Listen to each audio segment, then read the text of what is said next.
Hello students, all of you are welcome on the virtual learning platform.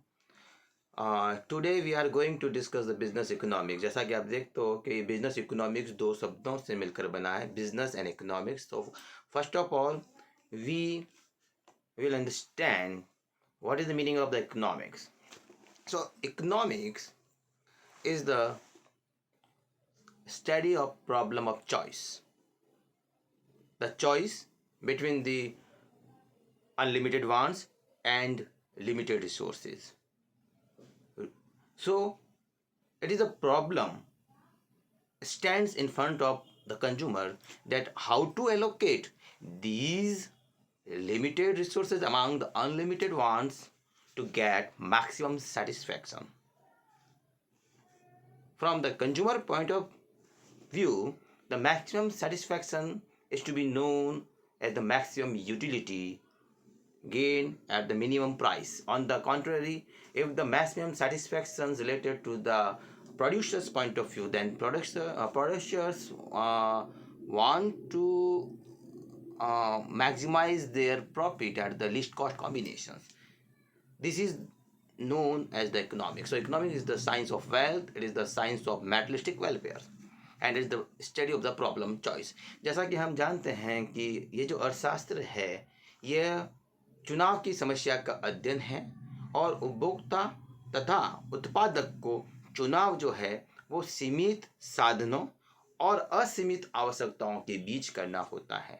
अगर यह चुनाव उपभोक्ता के संदर्भ में लिया जाए तो उपभोक्ता जो है वो न्यूनतम कीमत पर अधिकतम उपयोगिता और संतुष्टि को ढूंढता फिरता है, जबकि उत्पादक जो है वो एक न्यूनतम लागत संयोग बैठाता है जिस पर कि उसे अधिक से अधिकतम प्रॉफिट मिल सके या उसकी सेल्स रेवेन्यू यानी बिक्री आगम अधिकतम हो जाए। तो जिस शास्त्र में धन का अध्ययन किया जाता हो, आर्थिक गतिविधियों का अध्ययन किया जाता हो तथा चुनाव की समस्या का अध्ययन किया जाता हो, वह आपके इकोनॉमिक्स होती है। तो यह जो इकोनॉमिक्स है, it is the theoretical aspects and various models, principles, rules, laws which we studied in the book. This is the known as theoretical aspects. ये थ्योरी है, प्योर इकोनॉमिक्स है। यानी इस इकोनॉमिक्स का जब हम अध्ययन करते हैं, स्टडी करते हैं इकोनॉमिक्स के सिद्धांतों की, उसके मॉडल्स की, उसके नियमों की, फिर उन सिद्धांतों को जब हम व्यवहारिक क्षेत्र में यानी व्यवसायिक क्षेत्र में, व्यवहार क्या होता है इसका इकोनॉमिक्स का, बिजनेस, मैनेजेरियल्स, मैनेजमेंट, यानी इकोनॉमिक्स से कॉमर्स बनी है, कॉमर्स से मैनेजमेंट बनी है। सो economics is called grandfather of the management and father of the commerce. So economics की थ्योरी को हम जो है प्रैक्टिकल एस्पेक्ट में किस प्रकार से यूज करते हैं,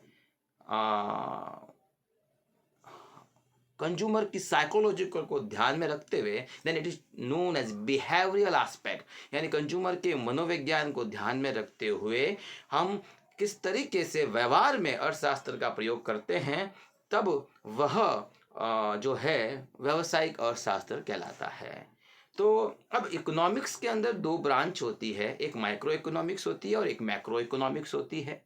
तो माइक्रो इकोनॉमिक्स और मैक्रो इकोनॉमिक्स दो भागों में बांटने का श्रेय रैगनर फ्रिच को जाता है। 1932-33 में उन्होंने इसको डिवाइड किया था और 1930 से पहले केवल माइक्रो इकोनॉमिक्स ही पाई जाती थी, लेकिन क्लासिकल अर्थशास्त्री जब फ्लॉप हो गए थे, उनका पतन हुआ, तो आपके मैक्रो इकोनॉमिक्स का डेवलप हुआ। तो father of the macro economics हो गया जॉन मेनार्ड केन्स। तो माइक्रो इकोनॉमिक को कहते हैं व्यष्टि अर्थशास्त्र और मैक्रो इकोनॉमिक को कहते हैं समष्टि अर्थशास्त्र। अगर एक इकाई की आर्थिक गतिविधियों का अध्ययन किया जाए, if the study of the economic activities of the single unit, अब जैसे सिंगल यूनिट हो गया परिवार, हो गया आपके उपभोक्ता हो गया, या फर्म हो गई, इंडस्ट्री हो गई, ये सभी सिंगल यूनिट है। यानी हम एक अगर हाथी को अर्थशास्त्र माने तो उसकी आँख का अध्ययन जो है, उसकी पूंछ का अध्ययन जो है, वो आपके माइक्रो इकोनॉमिक्स है। तो micro economics basically concern with the determination of output and prices of an individual firm और इंडस्ट्री, यानी किसी भी फर्म और इंडस्ट्री के उत्पाद की कीमत और आपके साधनों की कीमतों का निर्धारण जो होता है माइक्रो इकोनॉमिक्स में होता है। इसलिए माइक्रो इकोनॉमिक्स को प्राइस थ्योरी कहते हैं। और मैक्रो इकोनॉमिक्स जो है, it is the study of the economic activities of aggregate unit, यानी यह कुल जो होती है इकाइयाँ, एक एक इकाइयों को जोड़कर जब कुल अगर एज ए होल राष्ट्रीय स्तर पर अगर हम आर्थिक गतिविधियों का अध्ययन करते हैं तो that is to be known as macro economics. So macro economic studies economic relationship और the economic problems at the level of the economy as a whole, study of the unemployment, inflation, per capita income, यानी हम कह सकते हैं कि राष्ट्र के level पर राष्ट्रीय आय का अध्ययन है, कुल उपभोग, निवेश, विदेशी व्यापार, भुगतान संतुलन, balance of payment, balance of trade का जब होता है उसका अध्ययन जब हम करते हैं तो that is to be known as macro economics. तो पूरे अगर हाथी को हम अर्थव्यवस्था माने या हम एक जंगल को अर्थव्यवस्था माने तो पूरे जंगल का अध्ययन या पूरे हाथी का अध्ययन या पूरे देश की आर्थिक गतिविधियों का अध्ययन मैक्रो इकोनॉमिक्स है। तो मैक्रो इकोनॉमिक्स को इनकम थ्योरी कहते हैं।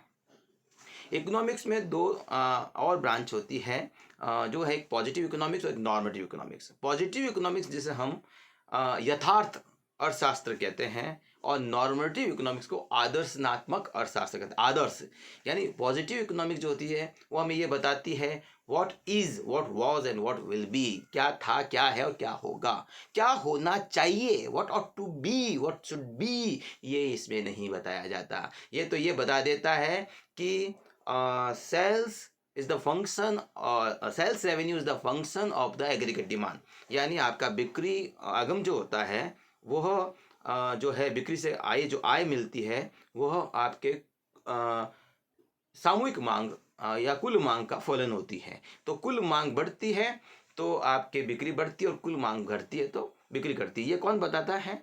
ये केवल पॉजिटिव इकोनॉमिक बताता है, यानी जो है डिस्क्रिप्टिव, जो चीज़ दिख रही है उसको बता देता है, लेकिन क्या होना चाहिए। जैसे अब एग्रीगेट डिमांड का फलन बता दिया है आपको सेल्स रेवेन्यू को, तो भाई सेल्स रेवेन्यू या प्रॉफिट को बढ़ाना है आपको, तो आप क्या करें, एग्रीगेट डिमांड को कैसे बढ़ाओगे फिर?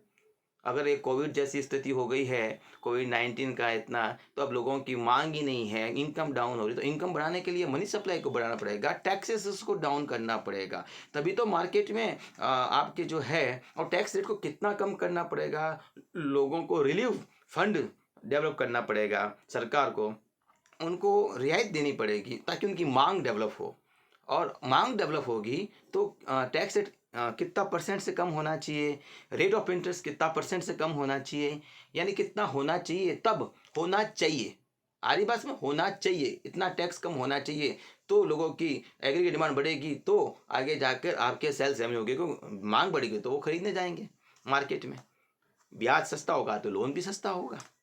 तो कहने का मतलब what ought to be, what should be, welfare point की बात करें तो नॉर्मेटिव इकोनॉमिक्स आ जाता है।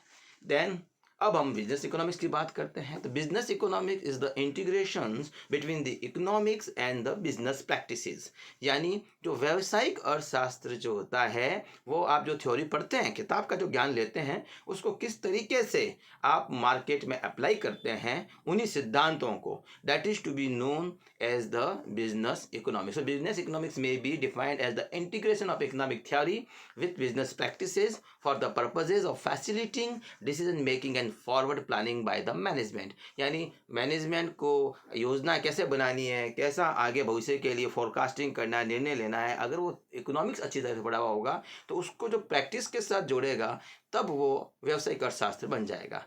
तो व्यावसायिक अर्थशास्त्र जो है वह आपके अर्थशास्त्र की वो विशिष्ट शाखा होती है जो निरपेक्ष सिद्धांतों और प्रबंधकीय व्यवहारों के बीच अंतराल को पाटने में पुल का काम करता है। ये हमारा बिजनेस इकोनॉमिक्स हो जाता है।